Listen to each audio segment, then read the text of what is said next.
출애굽기 31장 12절에서 18절 말씀을 통해서 주님이 우리에게 주시는 선물까지만 광고에 나갔었고, 안식일이란 제목으로 말씀을 나누고 우리 같이 기도하겠습니다.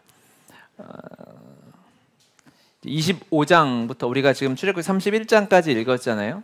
25장부터는 성막 건축에 관한 하나님의 말씀이 계시됩니다. 우리가 계속 봐왔는데요. 잠깐 목록을 보면 이런 식으로 되어져 있어요. 목록이 나오겠죠. 네, 그렇죠. 25장은 성막과 비품, 26장은 성막 커튼, 휘장이죠. 그거 기둥, 그리고 성막 그 천을 어떻게 만들 것인지 우리가 함께 나누었던 기억이 좀 나실 것이고, 27장에서는 제단과 뜰 등의 관리, 그리고 이제 28장에 오면 제사장에 대해서 제사장 옷이 얼마나 하나님이 어떻게 만들어야 하며 그것에 관한 내용들을 말씀해 주셨고요. 29장에 제사장이 임명되어지고 그들이 세워져 가는 것, 아론과 그의 자손들이 세워지는 것을 우리가 함께 또 보고 나누었습니다. 그리고 30장, 우리 지지난 주일에도 나누었고 엊그저께 금요 예배 때도 나누었었는데요. 분향단과 속전, 구원의 값에 감사하는 반세겔과 물두멍을 어떻게 할 것인지 향유와 향에 대해서 나누었습니다. 그리고 지난주에 나누었던 부살렐과 오홀리압, 하나님이 친히 지명하셔서 부르신 하나님 주신 달란트를 가지고 어떻게 하나님의 성전과 성막을 세워가는 것인지에 대해서 쭉 이렇게 말씀을 하시고, 이제 32장은 새로운 장면이죠. 우리가 아는 거, 출애굽기 32장은 우리가 잘 기억해야 하는 장입니다. 이제 금송아지 사건이 나오는 안타까운 장면인데, 31장으로 이제 일단락이 되겠죠. 우리가 18절 읽은 것처럼 증거판 하나님이 친히 돌판에 쓰셨다라고 하면서 이제 31장까지 마무리되는데, 이 마무리 되기 직전에 하신 말씀이 또 이 안식일에 관한 말씀을 또 하시는 거예요. 안식일에 관한 말씀을 하나님께서 계속 반복해서 여러 번 하시죠. 저도 이거를 우리가 안식일을 몇 번 나누었어요. 그랬잖아요. 그렇죠? 그런데 또 나오니까 주님 살짝 뛰어넘을까요? 이거 식상하지 않을까? 이 생각이 살짝 들었는데 묵상하고 이렇게 하다 보면은 그럴 수 없구나. 하나님이 왜 이렇게 안식일에 대해서 또 말씀하시고 또 말씀하시는지, 모세를 시내산으로 부르셔서 하나님 1대1로 만나주시면서 십계명을 말씀해 주시는 것으로 시작해서 하나님의 생명의 말씀을 주시면서 그 마무리로 다시 한번 안식일을 강조하신 것은 이 모든 말씀을 지키는 마지막 자물쇠와 같은, 마지막 키와 같은 것이 안식일에 있구나라는 것을 다시 한번 깨닫게 되었어요. 결국 이것이 안식일이 우리가 어떻게든 무거운 짐으로 지켜내야 할 것이 아니라 하나님이 우리에게 주시는 선물이구나라는 것이 여러분의 마음의 삶에 깨달아지셨으면 좋겠습니다. 아멘.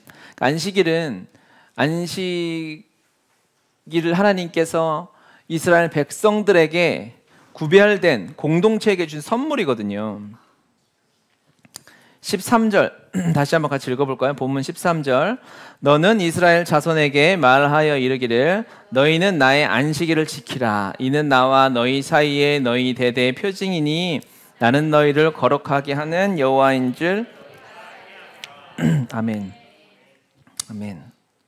안식일 자체가요, 하나님께서 이스라엘 백성들이 공동체에 주는 선물이었어요. 안식일을 말할 때는 너라고 하시지 않고 너희라고 계속해서 말씀하십니다. 안식일이요, 하나님이 그 공동체에게 주시는 놀라운 선물임을 여러분 마음으로 깨달아지시길 바랍니다. 안식일이 없으면요, 이스라엘 공동체가 깨지는 거예요. 즉 이스라엘 공동체를 지키는 핵심은 무엇이냐면 바로 안식일이라는 것입니다. 그래서 하나님께서 이 안식일의 선물은 바로 공동체에게 주셨어요. 그 공동체가 생명력 있는 공동체는 안식일에 생명으로 살아가고 은혜를 누리는 공동체인 줄 여러분이 기억해야 합니다. 그래서 출애굽기 20장 8절에 보면 다음 말씀인데 출애굽기 20장 8절에서 10절 같이 한번 읽어볼까요? 안식일을 기억하여 거룩하게 지키라. 엿새 동안은 힘써 내 모든 일을 행할 것이나 일곱째 날은 내 하나님 여호와의 안식일인즉 너나 내 아들이나 내 딸이나 내 남종이나 내 여종이나 내 가축이나 내 문 안에 머무른 객이라도 아무 일도 하지 말라. 안식일을 공동체에게 주셨죠. 너만 지킬 것이 아니라 너의 자손들도 지켜야 하며 또 너의 이 영향력이 미치는 종들, 심지어 가축들에게까지 안식일을 지키라고 말씀하시는 거예요. 이스라엘 백성들을 지키는 하나님의 은혜는 이 안식일의 비밀에 담겨져 있는 것입니다.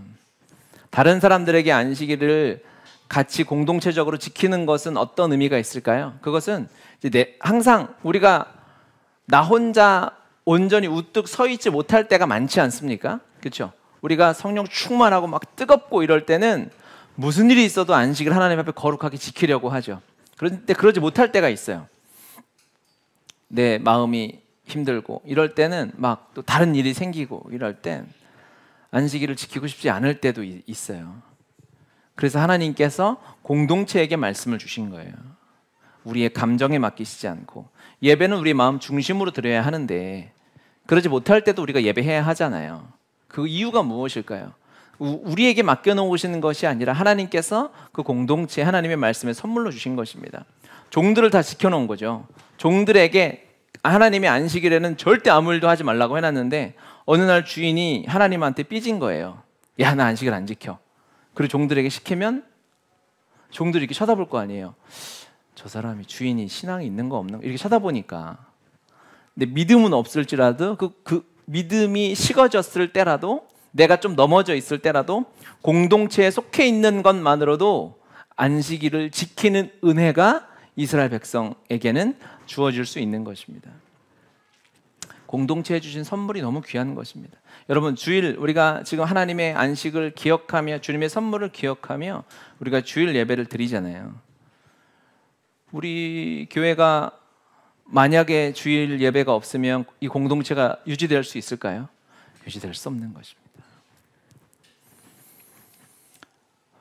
그래서 하나님 그리스도의 제자된 공동체는 예배 공동체인 거죠. 주일을 기억하는 공동체입니다. 이것 때문에 모여지는 것이죠. 다른 목적으로 모이면 이제 그래서 그 공동체는 힘이 없는 거예요. 그 공동체는 하나님이 쓰실 수가 없는 겁니다. 어떤 사람들은 친교를 위해서 교회 가는 사람들도 있을 수 있어요. 어떤 정치적인 목적을 가지고 교회를 이용하는 사람들도 있을 수 있죠. 교회가 아닌 거죠.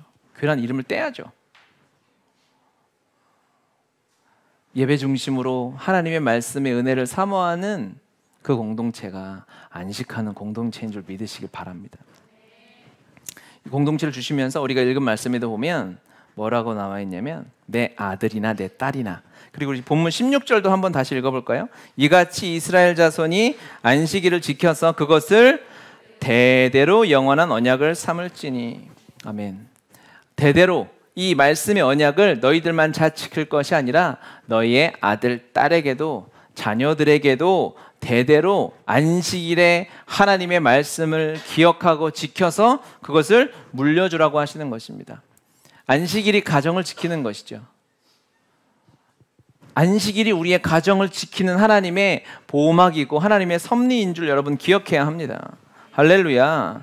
아멘. 우리의 자녀들이 무엇을 배워야 되겠습니까? 주님 안에서 안식하고 주님 안에 예배하는 것을 배우면 되는 것이죠. 그것이 중요해야 합니다. 근데 이게 쉽게 배워질까요? 쉽게 배워지지 않아요. 너무너무 어려운 일입니다. 한국교회가 왜 다음 세대를 잃어버렸을까요? 이걸 너무 쉽게 여긴 거예요. 여기에 생명을 걸지 않은 것입니다. 누가? 부모 세대가. 부모 세대가 예배에 생명을 걸지 않고 하나님 안에서 안식하는 것, 이 말씀을 생명으로 지키지 않았기 때문에 이 다음 세대에게 예배의 생명이 흘러가지 못했던 것입니다. 누가 이것을 부인할 수 있겠어요?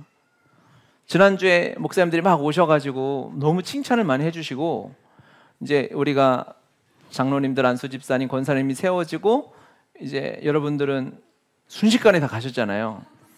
뭐 겁이 없으셨어요. 근데 목사님들이 이제 요 앞에 우리가 오늘 점심 먹을 그 중국집에서 식사를 대접하려고 갔는데 시간이 저도 그분들이 막 안 보시겠지? 막 편하고 이러지 않아요.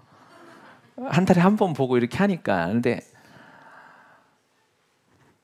여기 브레이크 타임인 거예요. 4시 반까지 30분의 시간이 남아가지고 이분들이 서서 그냥 계속 대화를 하시는데 우리 교회를 이렇게 쳐다보시면서 여기 서 계셨어요. 하시는 얘기가 계속 이제 교회 칭찬을 하시고 하는데 칭찬의 내용이 뭐 별게 아니에요. 아이들이 있다는 거예요. 다음 세대가 있다는 거. 이들이 예배하는 것이에요. 왜? 그분들이 교회 없으니까. 이게 한국 교회 뭐 우리가 잘했다 이게 아니고요. 이 상황이 충격적이어야 하는 것입니다. 이거는 여러분 우리가 너무 긴장하고 너무 하나님 앞에 두려워하고 마음이 무너져 내려야 할 일입니다. 유럽의 교회가 왜 그렇게 됐겠어요? 너무 단순해요. 유럽의 교회는요, 다음 세대에게 예배의 생명을 물려주지 못했어요. 그러면 유럽의 교회처럼 되는 거예요. 교회가 이단에 팔려 나가는 거예요. 교회가 클럽이 되는 거예요. 교회가 결혼식장이 되는 거예요. 그런 운동을 이탈리아 총리인가요? 한 높은 사람이 얘기해가지고 엄청 욕먹었죠. 결혼식을 다시 예배당에서 하는 운동을 일으키자. 그게 너무 우스꽝스러운 거죠. 예배당이 그 장소 자체가 버려지고 역사성을 잃어가니 거기서 결혼식장으로 막 활발하게 사용하면 무언가 될 것 같은 아이디어를 냈다가 말도 안 되는 일이죠.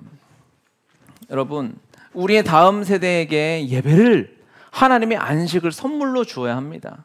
어떻게 할 수 있을까요? 부모가 그렇게 살아야 돼요. 부모가 무슨 일이 있어도 하나님 안에 안식하는 것, 예배하는 것에 생명을 걸고 있어야 합니다. 그래도 될까 말까예요. 그래도 될까 말까. 세상은 너무 자극적이고 화려하고 판타스틱한 게 세상에 너무 많아요. 그렇죠? 그런데 희한하게 그래도 떠날 수 없도록 예배 안에서 공동체 안에서 가르쳐야죠. 제가 예전에 청소년 사역하는 한 사역자를 만났는데 그분이 그런 얘기를 하더라고요.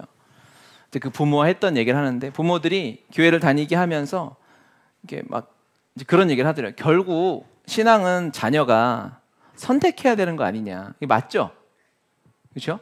부모가 하나님을 열심히 잘 믿어도 자식도 자기 하나님 아버지로 만나야 되는 거잖아요. 아니에요? 저희 아이들이 하나님한테 할아버지라고 하지 않잖아요. 제가 믿음이 있다고. 우리 아내가 하나님 시아버지 이렇게 하지 않아요. 하나님은 아버지죠. 왜? 내가 하나님 1대1로 만나야 되니까. 그래서 결국 자녀들도 자기 믿음으로 하나님 선택해야 되는 거고 만나야 되는 것이지 부모가 그걸 어떻게 강요하겠습니까? 이런 얘기를 아주 젠틀하게 하더라고요. 멋지죠? 멋있는 말이죠. 아주 인권을 존중하는, 아이들의 선택권을 존중하는 말이죠. 저는 저희 아이들한테 그런 말 할 수 없어요.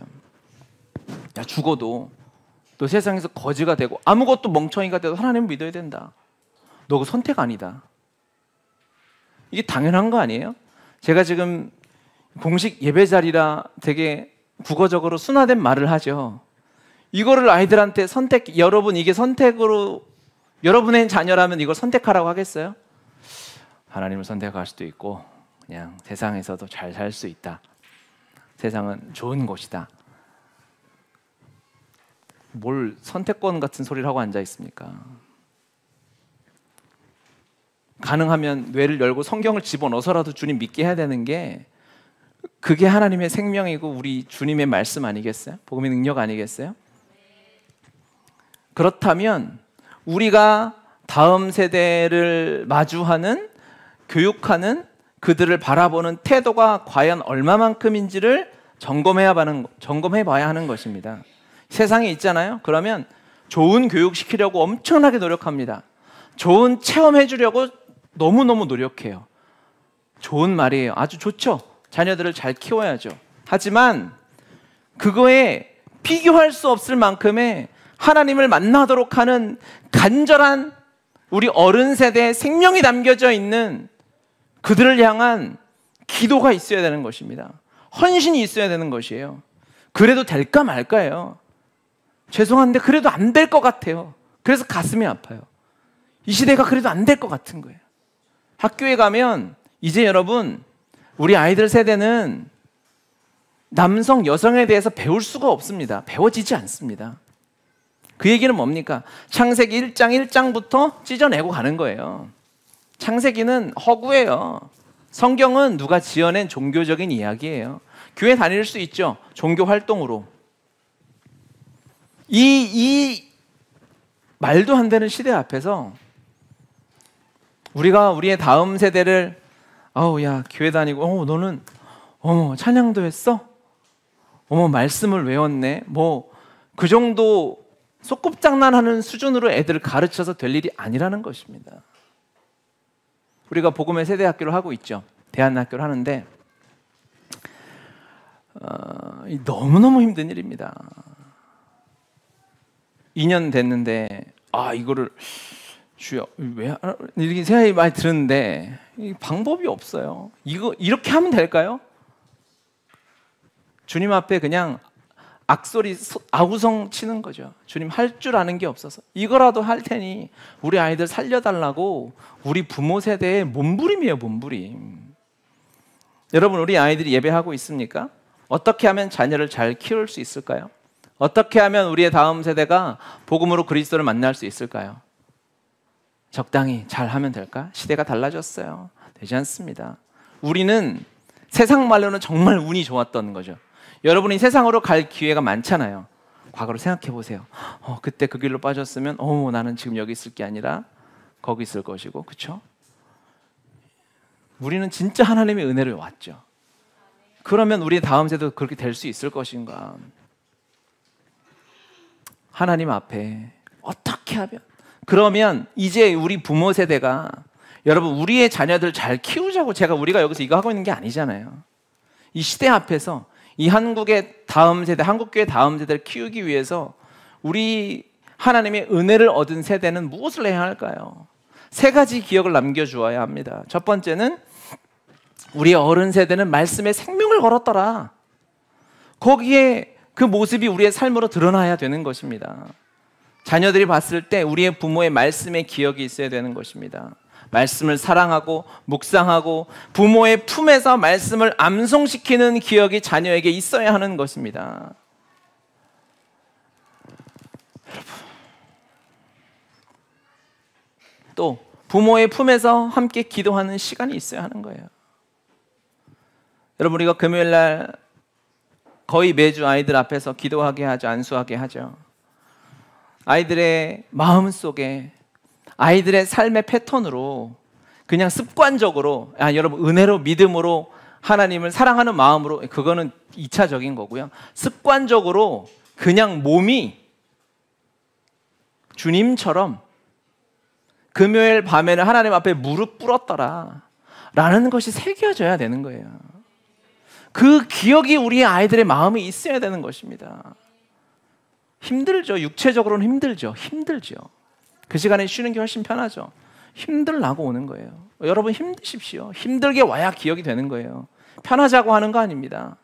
편하게 신앙생활하고 그냥 자연을 느끼고 하실 분들은 먼저 절로 가면 돼요. 여기 구룡사도 있고 여기도 있어요. 여기 절도 있고 여기 절 버스가 셔틀 많이 돌아요. 편안하게 자연을 즐기면서 녹차 한잔 하면서 하실 분들은 절로 가시라고.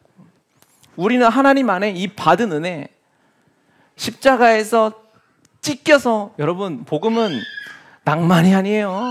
복음은 전쟁이에요. 언제 예수님 믿는 사람들이 이렇게 젠틀하게 편안한 곳에서 예배했던 신앙 공동체가 기독교 역사상 없어요. 지금 이 20세기, 21세기 서구화된 이 교회에서만 있는 거예요.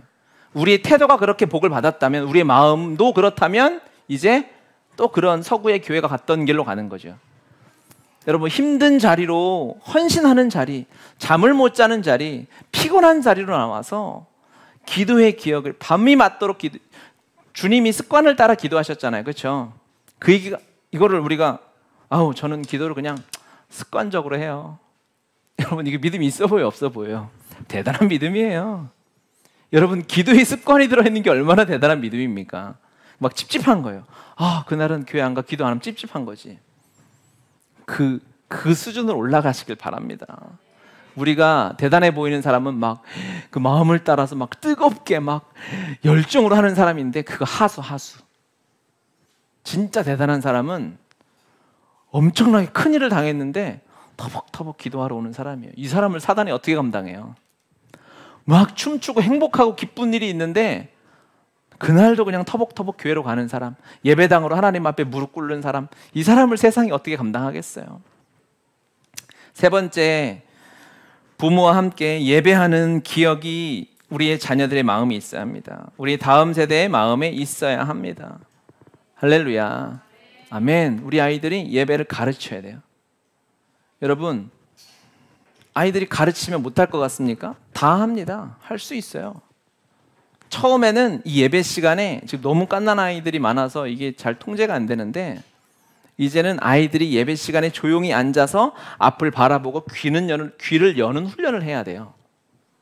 너무 갓난 아이도 할 수 있어요. 유대인은 차별을 주지 않았어요. 그렇죠? 우리도 그렇게 해야 되는 거예요.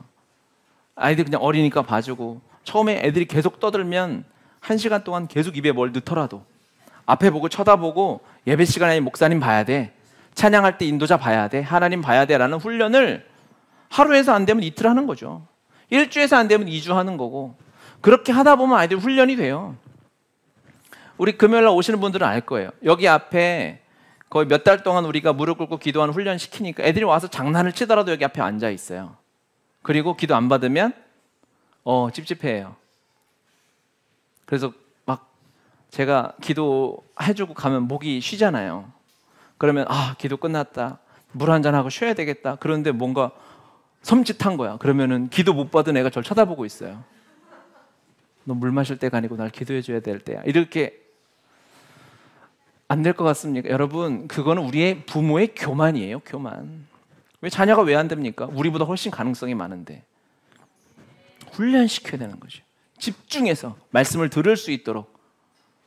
입으로 밥을 먹을 수 있으면 말씀도 먹을 수 있는 거예요. 부모의 말을 들을 수 있으면 하나님의 말씀도 들어가는 거죠.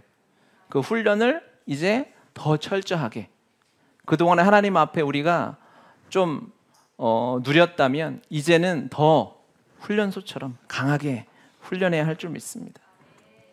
왜냐하면 18절 말씀에 보니까요, 여호와께서 시내 산 위에서 모세에게 이르시기를 마치신 뒤 증거판을 둘을 모세에게 주시니 이는 돌판이요, 하나님이 손가락으로 친히 쓰신 거죠. 새긴 거죠. 돌에 새기는 거예요. 하나님이니까 한 번에 새기셨겠죠. 사람은 한 번에 되지 않습니다. 하고 또 하는 거예요. 반복하고 반복해서 우리의 마음판에 새기라는 하나님의 명령임을 여러분 기억하시길 바랍니다. 할렐루야. 아멘. 또 하나님께서 안식일을 우리에게 선물, 공동체에게 주신 선물이라고 했습니다. 그렇죠? 그리고 이것이 우리의 가정을 지키는 선물이에요. 결국 이것은 나를 지키는 선물이죠. 가정해 주셨다는 것은 그 안에 속해 있는, 즉 내 신앙을 지키는 척도는 무엇이냐? 안식일을 하나님 앞에 주일을 어떻게 지키느냐예요. 하나님 앞에 성령 충만한데 저는 근데 주일은 잘 못 지켜요. 이런 사람이 있어요? 너무너무 주님을 사랑하는데 나 주일은 좀 어려운 것 같아요. 이런 사람이 있을 수 없어요. 안식일은 내 신앙의 척도입니다. 하나님 안에서. 그렇죠? 또 명령으로 주신 것이 선물이에요. 따라해 봅시다. 명령으로 주신 것이 선물입니다. 안식일은 뭡니까? 쉬라는 거죠. 그렇죠? 이걸 명령으로 주셨어요. 이거보다 쉬운 명령은 없어요. 여러분, 그렇죠? 쉬어라. 이게 명령이에요. 안 시켜도 잘할 수 있는데 맨날 우리가 하는 거 아니겠습니까? 그런데 그냥 우리가 육체적으로 놀라는 게 아니니까, 그냥 자빠져 있으라는 말씀이 아니니까 우리가 때로는 부담스러워하죠. 아까 말씀드렸던 것처럼 이 말씀을 하나님 앞에 우리의 감정이나 환경에 맡겨두었다면 그것은 지키기 정말 어려운 것이 되는 거예요. 그 어려운 상황을 뚫고 가야 하니까. 그런데 안식일을 지키라는 것이 하나님의 십계명의 한 가운데 새겨져 있고 이 시내산의 말씀의 결론처럼 하나님께서 해주신 것이라면 여기가 출발인 거죠. 그렇죠? 이제 모세는 하나님의 말씀을 받아가지고 백성들에게 내려오는데 마지막으로 해주신 말씀이 뭐예요? 안식하라는 거잖아요. 창세기의 창조 순서도 제가 항상 말씀드리죠. 사람을 다 만들고 아담을 만들고 하나님께서 안식하셨잖아요. 아담에게 첫날은 안식일이지 않습니까? 그래서 우리가 일주일의 첫날 주일을 안식으로 지키는 거죠. 하나님 앞에 예배하면서. 그렇죠? 주님 안에 안식한다는 것은 이것이 기준인 것입니다. 선택할 수 있는 것이 아닙니다. 선택할 수 있을 거라고 생각하기 때문에 이것이 어려운 거예요. 선택의 조건이 아니라 우리의 정체성인 것입니다. 이스라엘 백성들이 그 포로 70년을 어떻게 견뎠을까요? 선택이 아니었기 때문이에요. 안식일은 이게 아니면 내가 아닌 거예요. 안식일, 하나님의 율법이 없으면 이스라엘 백성이 아닌 거예요. 그러니까 다니엘이 이것을 그러니까 다니엘과 그의 세 친구가 하나님을 섬기는 것이 선택이었다면 정말 어려웠을 거예요. 그 결정을 할 수 없어요. 그런데 그것은 선택이 아니기 때문에 그들에게 길이 하나밖에 없는 거죠. 느부갓네살에게 절할래? 하나님에게 절할래? 여러분, 이게 선택이에요? 선택인가? 고민하는, 이제 질문한 게 아니에요, 여러분. 대답하려고 하지 마세요. 길이 하나밖에 없어요. 그 길밖에 없는 거예요. 이걸 뭘 선택합니까? 안식일은 우리가 선택할 수 있는 길이 아닌 것입니다. 하나님을 섬기고 예배하는 것은 내 감정이나 환경에 좌지우지 될 것이 아니라 거기가 그냥 출발점이에요. 거기서 출발하는 거예요. 그 출발이 없으면 한 주의 시작이 없는 거죠. 우리의 출발점이 하나님 앞에서 다시 확인되어져야 합니다. 하나님 안에서 이 안식일날 주님이 내가 쉰 것처럼 너희도 쉬라고 했어요. 그렇죠? 쉬는 것이 왜 쉬라고 하셨을까를 생각해 보면 쉬는 것 그 자체가 목적일까? 누구에게 쉬라고 하실까? 생각해 보십시오. 백수한테 너 오늘은 좀 쉬어라. 이거는 성립하지 않죠. 고문이죠. 일주일 내내 쉬었는데 뭘 또 쉬어? 이 너무 어려운 일이에요.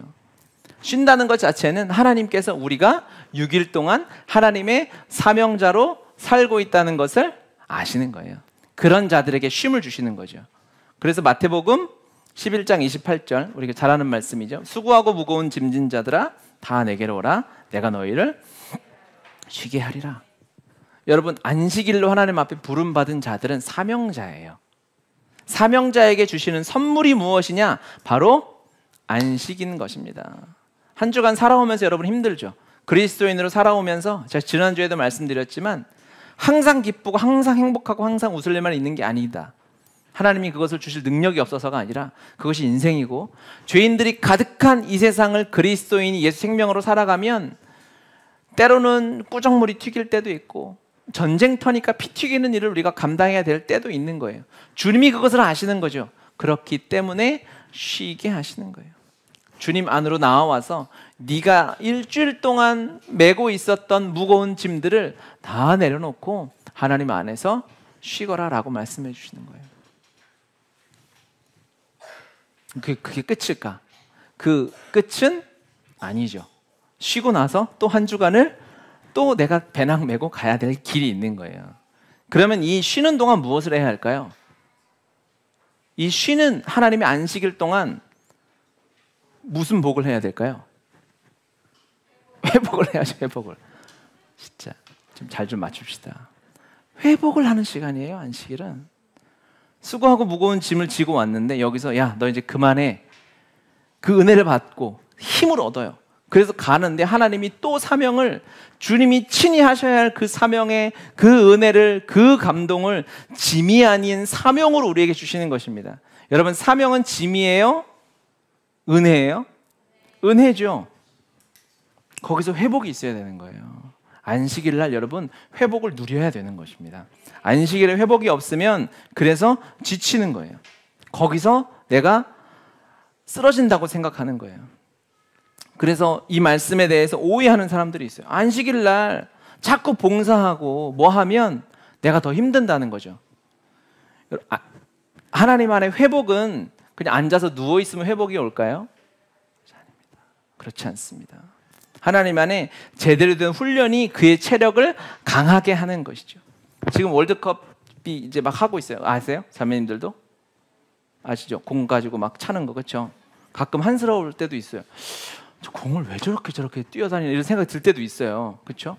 근데 그거 참은 뭐 돈도 많이 주고 하니까 막 뛰어다니는데 우리나라가 20년 전에 4강에 갈 때 그 히딩크 감독이 와서 우리나라 그동안은 우리나라가 체력은 좋은데 기술이 없다 이렇게 생각했는데 히딩크는 반대로 진단을 했잖아요. 기술은 좋은데 체력이 약하다. 그때 뭐라고 했냐면 체력이 좋아야 하는 이유가 있는데 그게 뭐냐면 회복력의 차이가 있다 그랬어요. 그게 뭐냐면 이제 축구가 전후반 45분, 90분을 뛰지 않습니까? 근데 90분 동안 마라톤 하듯이 뛰는 게 아니라고요. 뛰다가 잠깐 걷다가 축구 해보면 그렇게 하거든요. 그러면 그 잠깐 걷는 동안 그 몇 초, 몇십 초 동안 회복이 빨리 일어나는 팀이 강하다는 거예요. 그 잠깐 쉬는 동안 걷는 동안 다시 근육과 체력이 회복돼서 그래야 또 집중해서 뛰고 또 골을 넣고 또는 수비로 들어와서 할 수 있다는 거죠. 하나님 안에서 안식하는 동안 그 집중적인 하나님의 은혜에 파묻혀서 하나님의 사랑에 파묻혀서 회복이 일어나야 되는 것입니다. 그런데 운동 선수들이 왜 은퇴하는 줄 아십니까? 이게 나이가 들면 회복력이 떨어져요. 저도 공놀이를 사랑하는 족속으로 태어나서 공놀이와 함께 동행하며 이제 삶을 많이 살아왔는데 어르신들 계셔서 죄송한데 하여튼 이게 45가 되니까 회복력이 떨어지더라고요.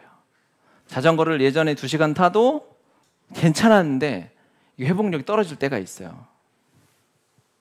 그게 나이가 든 거죠. 늙은 거죠. 영적으로 하나님 안에 회복이 일어나지 않으면 늙은 거예요. 그 영적인 거는 육체적인 나이와 상관이 없죠. 내가 세상에 힘들게 살아왔는데 하나님을 사모하는 마음으로 예배에 나와서 집중해서 하나님 앞에 기도하고 은혜를 사모하고 하나님 앞에 복음의 능력을 고백하고 그렇지 내가 내 존재를 확인하고 나아가는 사람이 영적으로 하나님 안에 건강한 사람입니다. 체력이 짱짱한 사람인 거죠. 거기에 달려있는 거예요. 그러면 하나님이 사용하시겠죠. 왜? 이 시대는 제가 항상 말씀하는 것처럼 이 시대 그리스도인들은 혼자 잘 살아서 될 일이 아니라 하드 캐리 해야 될 때예요. 나 혼자 살아갈 때가 아니라 이 사람 저 사람 끌고 하나님 앞에 나아가야 할 때인 줄 믿습니다. 저는 최소한 여러분 복음의 교회 주신 사명이 그거라고 믿습니다. 하나님이 주신 은혜가 너무 많기 때문에 아멘이죠. 하나님이 주신 복이 너무 많잖아요. 주님이 주신 사랑을 여러분 누구랑 비교해서 할 사람이 있어요 혹시? 쟤는 나보다 복을 더 많이 받은 것 같아요 라고 할 사람 세상에 있냐고? 저는 없어요. 저는 지금 이 시대를 살아가는 모든 사람 중에 제가 복을 제일 많이 받은 거라고 지금도 아멘하고 확신하고 살아요. 감춰진 돈이 있나? 이게 아니고 이 은혜를 어떻게 우리가 갚아요? 이 말할 수 없는 은혜가 얼마나 큽니까? 그러면 우리는 이때에 이제 영적으로 더 진짜 청년처럼 주님이 부르시는 곳에 말씀하시는 곳에 기꺼이 순종해서 나가서 회복하고 살리고 말씀을 가르치고 나누고 순장으로 살아가는 일을 살아내야 합니다. 예배를 우리를 보내시는 곳마다 하나님의 온전한 공동체로 예배 공동체로 회복시켜야 될 줄 믿습니다.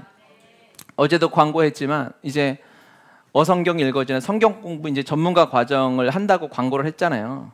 저는 우리 전 성도가 다 했으면 좋겠다 라는 생각이 들어요. 이게 힘듭니다. 빡세요. 제가 하지 않고 같이 사는 우리 자매님이 했는데 옆에서 보는 것만 해도 힘들겠다 싶더라고요. 해야죠. 왜? 사람 살려내야 하니까. 여러분 우리가 10년 전에 그냥 간신히 큐티하고 말씀 보고 예배드리는 정도로는 지금 한국교회가 소망이 없다니까요. 여러분 한 사람 한 사람이 적당히 교회 다니는 성도 한 명으로 살아가서는 안 된다고요. 눈높이가 그 정도 있어서 가지고는 우리가 주신 은혜를 물론 갚을 수 없지만 은혜 합당한 삶이라고 생각할 수 없어요. 받은 은혜가 몇 개인데 손톱만큼이라도 갚는 신용이라도 하고 하나님 앞에 가야 될 거 아니겠어요? 말씀에 헌신해서 뭐 평생 하라고 합니까? 잠깐 그 6개월 그거 과제도 있고 그거 해야 되지만 해보라고요. 오늘도 이제 순장 임명을 합니다. 또 이렇게 우리 상호하고 우리 영애자매님 순장 임명식을 하는데 우리가 순장으로 왜 세웁니까? 왜 세우겠어요? 혼자 살지 말고 영혼을 살리라는 거죠. 우리를 살리기 위해서 헌신한 수많은 믿음의 선배들의 헌신과 눈물과 피와 땀과 기도와 금식이 있어서 나 한 사람 하나님 앞에 살았잖아요. 그러면 양심적으로 한 사람이라도 살려 키워내야죠. 혼자 잘 먹고 잘 살고 혼자 은혜 받고 다 하지 말고 그거죠. 우리가 그런 사람 살아내지 않겠어요? 아멘이 갈수록 줄어드는데 마지막으로 하나님이 안식에 선물을 주신 이유는 무엇이냐면 하나님이 일하심을 안식일에 볼 수 있어요. 바쁘게 살아가다 보면 잘 안 보여요. 주님이 우리에게 뭐라고 말씀하셨나요? 내가 창조일을 마치고 쉰 것처럼 너희도 쉬거라라고 하셨죠. 근데 사실 그 하나님이 살짝 우리에게 주님한테는 표현할 단어는 약간 뻥이 있어요. 주님은 쉬실 수 없어요. 하나님은 쉬지 않으실 하나님이십니다. 그분의 본질상 전능하셔서 쉬지 않으세요. 우리한테 쉬라고 하신 이유는 하나님이 일주일 내내 우리를 위해서 쉬지 않고 어마어마한 일을 하시거든요. 그런데 우리도 막 달려가니까 잘 보이지 않는 거예요. 멈추어서 쉬고 있으면요 하나님의 일하심이 정확하게 보이는 것입니다. 아멘이십니까? 어디 지방을 가더라도요, 강원도를 막 가도 내가 운전하면서 가면은 뭐가 있는지 잘 몰라요. 그렇죠? 지난주에 우리 배추 실으러도 갔다 왔는데 제가 운전하고 갈 때는 잘 안 보이더라고요. 그런데 같이 우리 목사님이 운전하시고 제가 옆에 타고 이렇게 갔어요. 그러니까 잘 운전 안 해서 좋은 게 아니라 야, 이게 참 아름다운 동네였구나라는 게 제가 5년째 갔는데 운전 안 하고 간 게 권사님 이번에 처음이에요. 그러니까 동네가 너무 예쁘고 아름답고 한적한 거죠. 여러분, 내가 무언가를 계속 하고 있으면요 하나님이 일하시면 안 보여요. 내가 쉬면 보이는 거예요. 내가 쉰다고 하나님 일하시지 않는, 여러분 그 불안함에서 벗어나셔야 되는 것입니다. 거기서 벗어나면 하나님이 일하심을 누릴 수 있어요. 우리가 비행기 타고 가면 아무 일도 안 하죠. 그렇다고 가만히 있는 게 아니죠. 내가 가만히 있는다고 내 삶도 내 가정도 내 교회도 가만히 있는 것이 아니고 하나님은 엄청나게 일하고 계십니다. 거기서 무엇을 하려고 하면 방해가 되는 거죠. 비행기는 가만히 앉아있는 게 도와주는 거죠. 거기서 기장실 혹시 뭐 커피 필요하세요? 이런 거 하면은 방해가 되는 거예요. 쉴 때 하나님이 주님의 임재 안에, 말씀 안에 쉬고 능력을 회복하는 은혜가 우리 안에 있을 때, 예배 안에 있을 때, 여러분 우리가 회복해야 돼. 이거 선택이 아닙니다. 우리가 그 하나님의 말씀의 능력, 기도의 능력, 예배의 능력을 회복해서 나아가서 한국교회를 살려내야 합니다. 우리의 다음 세대를 살려내고 여러분의 가정을 하나님의 성전으로, 천국으로 회복하는 은혜가 있으시길 바랍니다. 그래서 우리가 마지막에 했던 찬양을 한 번 더 하고 같이 기도했으면